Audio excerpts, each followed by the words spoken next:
পশ্চিম মধ্য বঙ্গোপসাগর এবং তৎসংলগ্ন উত্তর পশ্চিম বঙ্গোপসাগরে একটি লঘুচাপ ছিল এবং বাংলাদেশের উপরে মৌসুমী বায়ু সক্রিয় ছিল।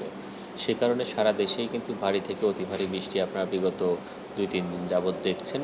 তো গত 24 ঘন্টায় গতকাল সকাল 6টা থেকে আজকে সকাল 6টা পর্যন্ত রংপুর বিভাগে সর্বোচ্চ বৃষ্টিপাত হয়েছে এবং রংপুরের দিনাজপুরে 197 মিলিমিটার বৃষ্টি সর্বোচ্চ বৃষ্টিপাত হয়েছে গত 24 ঘন্টায়। এছাড়াও রংপুর বিভাগের অন্যত্র 131, 183, 174 এই ধরনের মিলিমিটার বৃষ্টিপাত কিন্তু রংপুর ডিভিশনের বিভিন্ন জায়গায় হয়েছে। এছাড়া দেশের অন্যত্র বিশেষ করে রাজশাহী এবং অন্যান্য জায়গায়ও কোথাও কোথাও ভারী থেকে অতি ভারী বৃষ্টি ছিল। তো সেইটা গতকালকে পর্যন্ত ছিল।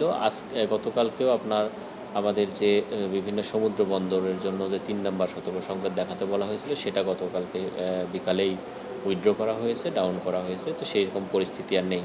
আজকে রংপুর বিভাগের কোথাও কোথাও ভারী থেকে অতি ভারী বৃষ্টি বা মাঝারি ধরনের ভারী থেকে ভারী হতে পারে। এছাড়া দেশের অন্যত্র কিন্তু বৃষ্টিপাতের পরিমাণ অনেকাংশে কমে যাবে। তবে যেহেতু বর্ষাকাল, কোথাও কোথাও বিচ্ছিন্নভাবে হালকা থেকে মাঝারি বৃষ্টি হবে। সেটাতে ঢাকাতেও দেখছেন, ঢাকাতে 70 মিলিমিটার বৃষ্টি হয়েছে গত 24 ঘন্টায়।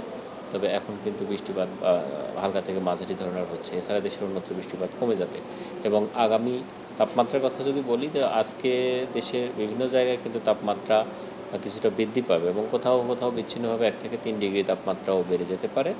আর আগামী 2 থেকে 3 দিন ক্রমান্বয়ে তাপমাত্রা কিন্তু বৃদ্ধি পাবে, বৃষ্টিপাতের পরিমাণও আর আস্তে আস্তে কমে যাবে। কিন্তু আগামী মাসের শুরুর দিকে, বিশেষ করে অক্টোবর মাসের শুরুর দিকে কিন্তু সারা দেশেই বৃষ্টিপাতের পরিমাণ আবার বৃদ্ধি পাবে। তখন আবার হয়তো তাপমাত্রা ক্রমান্বয়ে কিছুটা কমে আসতে পারে। অক্টোবরের প্রথম সপ্তাহের দিকে আবার বৃষ্টিপাতের পরিমাণ বৃদ্ধি পাওয়ার সম্ভাবনা রয়েছে এবং সে তখন হয়তো তাপমাত্রা আবার কমবে। কিন্তু গ্র্যাজুয়ালি এখন যে অবস্থা, আজকে থেকেই তাপমাত্রা ক্রমান্বয়ে বিভিন্ন জায়গায় বৃদ্ধি পাবে।